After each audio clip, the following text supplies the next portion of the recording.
Hey guys, I'm Mezzy, and welcome to the guide for General Nazgrim, the 8th bot in the Siege of Orgrimmar raid. The General works with rage like a warrior does, and every 15 seconds he will use a rage ability. He will use the highest costing ability he has a rage for. More about this later on. The General has 3 stances: Battle Stance, in which he generates 1 rage per second; Berserker Stance, in which he deals and takes 25% more damage, as well as he gains double the amount of rage from his abilities. When he goes into Berserker Stance, you should use Heroism. And he also has Defensive Stance, in which his damage taken is reduced by 10%, he gains 3 rage per attack taken, and he does not gain additional rage from Sundering Blow. To prevent him from gaining massive amounts of rage, whenever he's in Defensive Stance, no one should attack him, except for the tank with Sundering Blow. The General has 2 abilities that do not cost rage. The first is Sundering Blow, which does damage and gives a stacking debuff reducing armor by 10%. And it generates 5 rage plus 5 additional rage for every Sundering Blow stack on the tank. This requires a tank switch at about 3 to 4 stacks. His second ability is called Bonecracker, which puts a 30-second dot on a random raid member and reduces their maximum health by 10%. So every 15 seconds he uses a rage ability, and he uses the highest costing ability that he can afford. He can choose from the following abilities: Heroic Shockwave, which costs 30 rage and makes him jump to a target, after which 3 flame lines will appear, and after a few seconds they will explode. For every raider he hits, he gains 3 rage, so move away from these lines. Korkron Banner, which costs 50 rage and gives adds a buff which causes every attack an add does to generate 3 rage for Nazgrim, so kill this as soon as it spawns. Warsong, which costs 70 rage, is a simple AoE that hits everyone for 50% of their maximum health.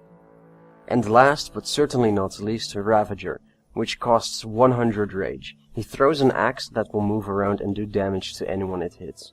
Every time it hits someone, Nazgrim gains 5 rage. This axe will continue to move around for the rest of the fight, so be sure to move away from it.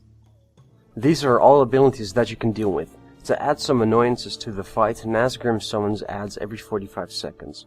These are 2 out of 4 possible adds, and if they were not summoned last time, then you can expect them to show up next time. So let's go through them in order of importance to kill.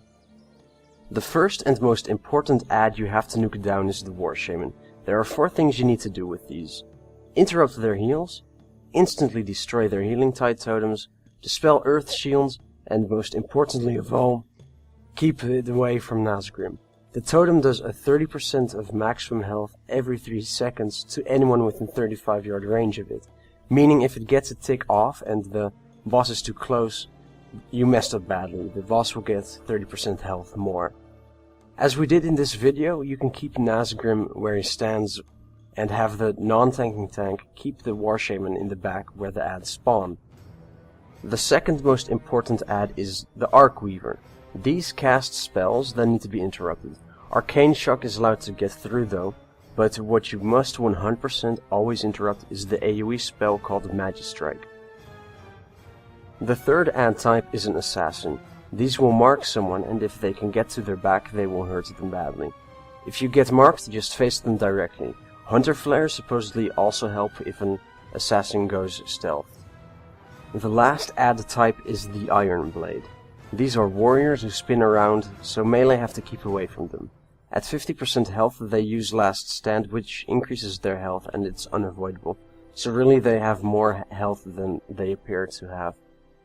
If you can deal with the ads and the boss's abilities properly, then you should have no issues with killing the General. Just keep in mind to kill the banners and the totems as soon as they spawn, and to not DPS the General when he's in defensive stance. If you liked this guide, please comment and subscribe. If you want to watch the entire fight, feel free to watch the rest of this video. But for now, I'm Mezzy, and I'll see you again next time.